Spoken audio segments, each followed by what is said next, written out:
In the kingdom of Aurea, the king and his knights ride through the hills as they chase a dragon. They follow the beast into a cave, where the group sees something that leaves them in shock. At that moment the dragon flies in and breathes fire to kill most of the knights in one go. Then she uses her tail to capture the remaining knights one by one and kill them too. Lastly she approaches the king, who falls to his knees to wait for the end. Many centuries later in a land in the north, Floria and Elodie are chopping whatever wood they can find. They're the daughters of a local lord and are trying their best to help their people, who are suffering from hunger and cold because the winter is ravaging the land. More and more people are leaving every day, which means they may not have a town at all soon. Suddenly the sisters see a carriage come by, which is strange because they never get visitors. They rush back to their home to find their father Lord Bayford and stepmother Lady Bayford talking to a nun, who says Elodie will do before leaving. Lord Bayford then tells Elodie that the royal family of Aurea wants her to marry their prince. At first Elodie refuses, but Bayford changes her mind when he points out that their town will receive enough money to save their lives for many years to come. Sometime later the family sails to Aurea. When they get close to their destination, the ship enters a very thick mist and the group gets scared of some creepy figures in the dark, but they turn out to be two giant dragon statues. Once they land, the family is amazed by how prosperous the land is and the magnificence of the castle. The servants take them to their rooms and inform them they'll meet the royal family the next day. Elodie goes to the balcony to admire the view and notices on another balcony a girl her age, who is soon taken away by a maid. That night, Elodie can't sleep so she keeps herself busy drawing. Then she goes to the balcony to get some fresh air and notices there are no lights in the other girl's room. She's also surprised to see torches in the distance, meaning someone is going up the mountain in the middle of the night. The next day, Elodie's family meets the royals. Queen Isabel sends Elodie to spend some time with Prince Henry before the wedding. After the initial awkwardness, Elodie and Henry hit it off and have a very pleasant conversation. After Henry compliments Elodie's artistic skills in her letter, Elodie asks about the torches she saw last night. Henry explains it's one of 3 ancient ceremonies that honor their ancestors. That's why the wedding is on the same day. Meanwhile in the castle, Lord Bayford finishes discussing the deal with Isabel and looks very upset. Lady Bayford tries checking on him, but he snaps and promises nothing is wrong. Afterward Lady Bayford tries to chat with Isabel, who doesn't take it well. When Lady Bayford explains she thinks the families should bond and get along, Isabel says this is only a transaction born out of necessity. She needs a princess and Bayford's land needs money. She also reminds Bayford that she's the daughter of a rope maker so she shouldn't forget her station. Lady Bayford notices that Isabel says Elodie's name wrong and tries to correct her, but Isabel doesn't care and leaves. In the evening, a worried Lady Bayford goes to tell Elodie that there's something suspicious going on, so she thinks the wedding should be cancelled. But before they can discuss things further, Lord Bayford shows up and sends everyone to bed. The next morning, the maids help Elodie get ready for the ceremony. She's given a beautiful dress that includes a blunt dagger and a diffuser with perfume. The wedding goes well. Henry and Elodie exchange rings, share a kiss, and Elodie is given her own crown. Afterward Elodie says goodbye to her family and gets on a carriage with Henry, who explains they'll join the ancient ceremony on the mountain. They go up a rocky set of stairs and Elodie is shocked to find a bunch of people wearing creepy golden masks, not to mention Isabel dressed like a nun. The queen gives Elodie a coin saying she'll be helping protect the kingdom. Then they go inside as Isabel shares a story. When their ancestors arrived on this island they discovered a dragon lived there as the last of its kind. The dragon attacked the village as soon as it saw the humans settle down, so the king gathered his soldiers and tried to fight the beast. However, the dragon killed everyone except the king, who had to give up his 3 daughters so the island could be shared. As she listens to the story, Elodie notices how everyone stares creepily at her and the fact they're crossing a dangerous bridge above a chasm. Then Isabel explains the king's sacrifice is what they celebrate every generation before cutting Henry's and Elodie's hands. She pushes them together to mix their blood and covers them with a cloth, announcing that Elodie is now officially of royal blood. Next Elodie throws the coin into the chasm, thinking it's the end of the ritual. Henry picks her up to carry her through the bridge, only to suddenly apologize and throw her into the chasm too. Screaming as she falls, Elodie hits a bunch of branches until she lands on a mud puddle and passes out. She wakes up moments later with various bruises on her body, but she still stands up and starts yelling for help. There's nobody left on the bridge, however her voice does wake up the dragon hidden deep in the cave. Then Elodie cries as her desperation turns into fury and she tears the fancy jewelry off before trying to climb out. Unfortunately she falls again and gets another injury. At that moment she sees other jewelry that doesn't belong to her and realizes the royals have been sacrificing girls to the dragon for years. Suddenly she hears a noise and turns around to notice a light inside a cave, so she goes inside to find a bird on fire.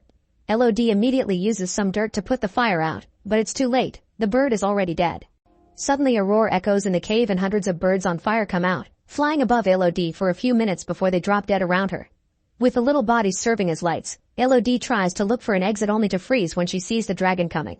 Elodie runs to hide behind a stalagmite as the dragon starts talking, saying that every generation of royalty must pay and that she can smell it in Elodie's blood. Looking at her scar, Elodie realizes the ceremony is done to trick the dragon. The dragon tells Elodie to run and she does so as she screams, managing to enter a tunnel as the dragon breathes fire behind her. The flames enter the tunnel too, but Elodie manages to find a safe spot just in time. There's a burnt body there, and she realizes it's the girl she saw on the balcony. When she hears the dragon coming after her again, Elodie tries to escape through a small hole, only for her dress to get stuck in it. The flames are getting closer, so after lots of struggle Elodie manages to remove the crinoline and run away, hiding in a smaller cavern. Unfortunately, some fire still reaches her leg and burns it, causing her to scream in pain. The dragon hears her but can't reach her because there's not enough room for her giant body. Once the dragon is gone, Elodie remembers the blunt dagger and hones it against a rock to then cut off part of her dress. The pain in her leg is unbearable, but she pushes through and bandages the wound with the torn fabric. Next she opens the diffuser and catches a bit of fire in it to use it as a lantern. Now she can explore the cavern and eventually finds a very narrow passage. She begins crawling through it and her dress gets stuck in it again, so she pulls until she's freed and slides down in the process. Elodie tries her hardest to hold on, but her hands are wounded and tired, so she falls again and the fire in the diffuser goes out. Refusing to give out, Elodie stands up and holds onto the wall to walk, determined to reach a light she sees in the distance. After some very painful walking she leaves the tunnel, only to almost fall off the edge of a cliff.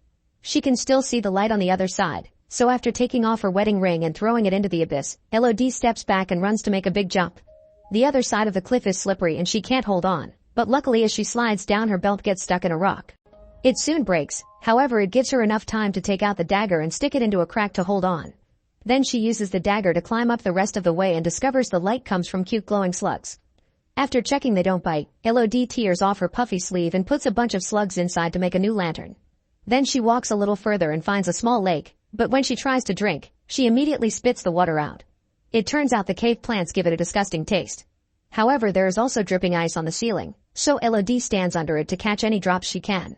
Suddenly the ice starts melting faster and the light coming through it looks a bit red, so Elodie opens her eyes to discover the dragon breaking through the ice with her fire. Elodie runs away as the dragon breaks through the ice and lands in the tavern to chase after her, once again not going far because Elodie enters another tunnel too small for giant beasts. In this small tavern, Elodie finds a message on the wall that says "Safe here." She cannot reach and is signed by the letter V. As she looks around, Elodie finds the dresses of many girls and on another wall, their names added through the years, including the V that belonged to a girl named Victoria. Elodie takes a moment to grieve for them before removing the bandage off her leg, which isn't looking any better. Afterward Elodie tries to sleep while hugging the lantern. Suddenly she starts seeing the ghosts of the previous sacrifices, suffering in pain, fear, and betrayal. Victoria is adding her name to the wall only to suddenly turn around and tell Elodie that it's all a lie. At that moment Elodie wakes up and finds slugs all over her leg wound. She freaks out and starts removing them, only to discover their slime has healing properties and now her leg is fine. She puts a slug on her other major wound and apologizes for underestimating it. Feeling better, Elodie takes a better look around and finds a map on the wall, which means at least one girl managed to get out. The map teaches her she'll find 3 forks in the tunnel and she must take the middle one, where she must follow the crystals and the music to the outside. Afterward Elodie tears off all the inconvenient parts of her dress, adds her name on the wall, and takes the middle fork while ignoring the echoes of the dragon's growls. Eventually she hears a little tune and walks a little further to find a wall covered with crystals, which are the cause of the noise and also glow under the rays of sunlight because they're right under the exit.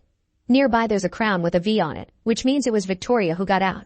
Since the crystals are pointy, Elodie tears off more of her dress to cover her hands and feet. Then with the help of the crown she starts climbing up. Unaware that the dragon is watching, Elodie makes an effort to go up and a crystal breaks under her hands causing her to fall, but she uses the crown to hold on at the last second. Then Elodie hears the dragon nearby, so she hurries up and finally reaches the exit, only to discover she's on the edge of a hole very high in the side of the mountain. Devastated, Elodie falls to her knees and cries. Suddenly the sound of horses neighing help Elodie notices a group of riders approaching the mountain.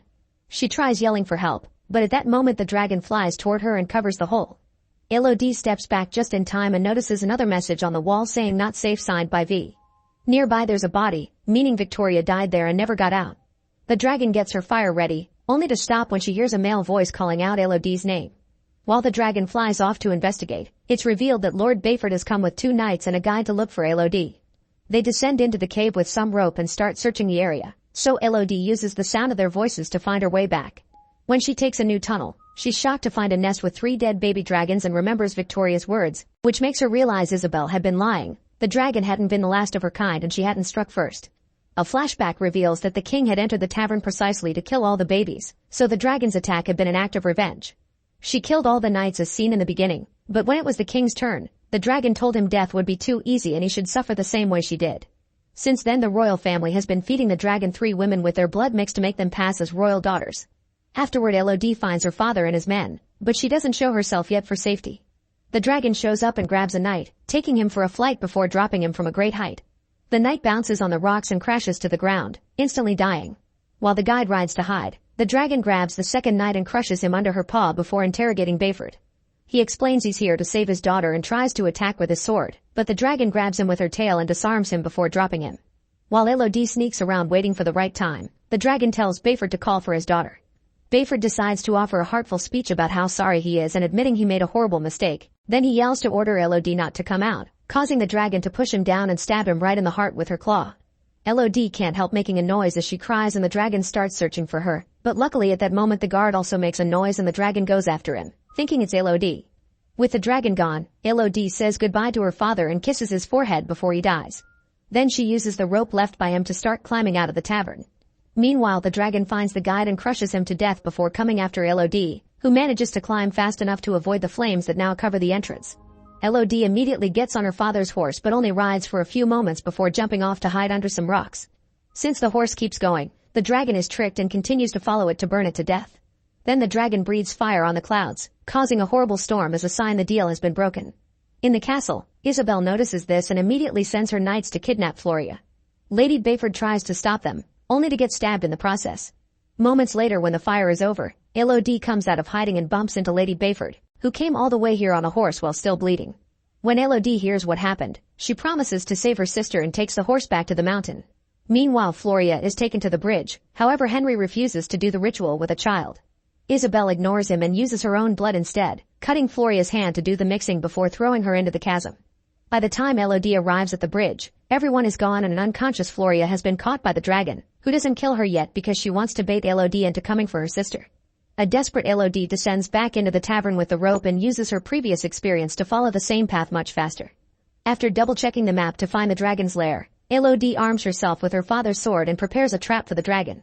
This trap consists of some armor and rope, which is burning under a small flame. Elodie walks away and when the rope finishes burning, the armor falls, causing the dragon to fly out of her lair to look for the source of the noise. This allows Elodie to sneak into the lair and wake up Floria, who walks slowly because she's got a wounded leg. At that moment the dragon discovers the trap and comes back to the lair, so Floria hides while Elodie waits with her sword out. She tries to explain that they've all been tricked by the queen, but the dragon doesn't believe her and tries to breathe fire. Elodie stabs her mouth with the sword to redirect the attack but still falls off the edge of the lair, receiving some burns on her arms and shoulder in the process. While the dragon removes the sword, Elodie lands in a lake and swims out just in time for Floria to throw another sword at her. Suddenly the dragon jumps on her and holds her while stabbing her with her claw. Before she can kill her, Elodie takes out the dagger and stabs the dragon in the eye, causing her to throw Elodie away. Next Elodie grabs the sword again and runs toward the dragon, who has trouble seeing with one eye. She manages to stab the beast in the chest, however it doesn't cause much damage and the dragon grabs her again. Elodie then stabs the dragon's paw, making her drop her again. As the dragon comes closer, Elodie notices the dust bouncing against the curved stalagmite, giving her an idea. Elodie stands in front of the stalagmite and tells the dragon to burn her down, so the dragon breathes her fire. However, Elodie moves at the last second and the fire bounces on the stalagmite, causing it to land on the dragon and finally bring her down. Afterward, Elodie shows the dragon the scar on her hand to prove that the beast has been killing innocent girls, not royals. The dragon asks her to end it, but Elodie drops the sword and refuses to continue the circle of hatred. Then she grabs a bunch of slugs and puts them on the dragon's body so she can fully recover. Meanwhile in the castle, another wedding is being celebrated so they can trick the third girl of this generation. Suddenly a coin comes rolling down the altar and Elodie walks in, telling the bride to take her family and run away.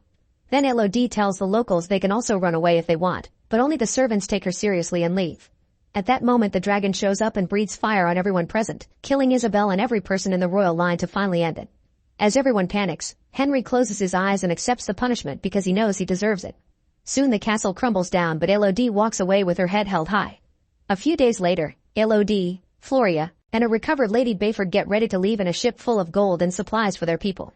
They agree to run their land together, and Elodie even starts calling Bayford mother instead of stepmother. During the trip home, the dragon flies nearby and shares a nod of mutual respect with Elodie.